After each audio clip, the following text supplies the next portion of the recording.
नमस्कार सर्वांना. आजचा आपला व्हिडिओ आहे एज्युकेशन, शिक्षण. आजच्या युगात जर बघितलं तर सर्व पालकांना असं एक काळजी असते की आपल्या मुलाला, आपल्या पाल्याला कुठल्याच बाबतीत शिक्षणात कमतरता नसावी.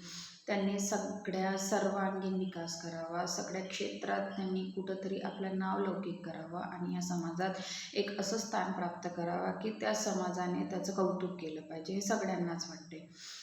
हे पालकाच्या दृष्टीने खूप महत्त्वाचं आहे. पण मला हे सांगायचं आहे की आपल्या पाल्याला शिक्षण किंवा ज्ञान, तो ज्ञान सगळीकडनंच घेत असतो. आपल्या मित्रांकडनं घेत असतो, आजी आजोबांकडनं घेत असतो, शिक्षकांकडनं घेतो, आईवडिलांकडनं घेतो, शेजाऱ्यांकडनं, समाजातनं, सगळीकडनं ज्ञान घेतो.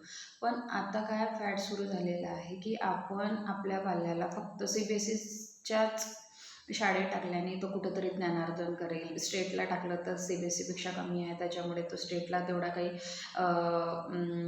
क्वालिटी एज्युकेशन नाही, कुठंतरी तो कमी पडत आहे. स्पर्धेत तो उतरणार नाही, स्पर्धेत त्याला कुठंतरी कमीपणा वाटेल, तो कॉम्पिटिशनमध्ये उतरणार नाही आणि समोरचं त्याचं फ्युचर हे अंधारात असेल, असे आपण पालक खूपदा काळजीत असतो. पण मला हे सांगायचं आहे की ही काळजी चुकीची आहे. आपल्या पाल्याला, त्याला स्वतःहून सेल्फ मोटिवेशन कुठं मिळते, त्याला सेल्फ कॉन्फिडन्स कुठं मिळते आणि ज्ञान देण्याची जी ही प्रोसेस आहे, CBSEच्या शाळेत जर ज्ञानाचा विचार केला तर ते लोक, मला हे सांगायचं आहे, कुठल्याही शाळेत ज्ञान भेटते, पण ज्ञान देणाऱ्या व्यक्तीवर अवलंबून असते. तो कुठल्या पद्धतीचं ज्ञान देत आहे, कशा पद्धतीने.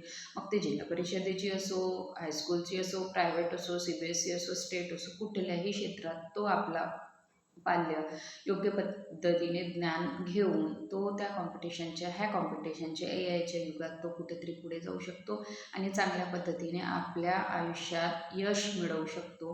एवढंच मला सांगायचं. मग मुलाला कुठल्याही पद्धतीचा फोर्स करू नका. तो ज्या पद्धतीने पुढे जातो, स्वतःच्या सेल्फ कॉन्फिडन्सने पुढे जातो, आत्मविश्वासाने पुढे जातो, त्यातच तुम्ही पालकांनी त्याला सहकार्य करावं आणि त्याला जिथं आवड असेल तिथंच हे करावं.